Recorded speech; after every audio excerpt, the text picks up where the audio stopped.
చూపులో ఎంత తీపని తెలియలేదు మునుపు. ఎదురు చూడని ఇంత హాయిని మరిచిపోదు మనసు.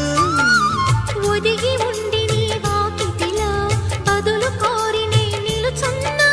దారి తెలియని చీకటిలో వెలుగు చూసి కాదంటానా. ఊరించి ఇది ఏ మాసం? ప్రేమించే ప్రతి గుండెను అందెల సందడి చేసే హేమంతం ఇది. మన సొంతం అయినది. కిలకిల నవ్వే కోయిల కోసం వచ్చింది మధుమాసం.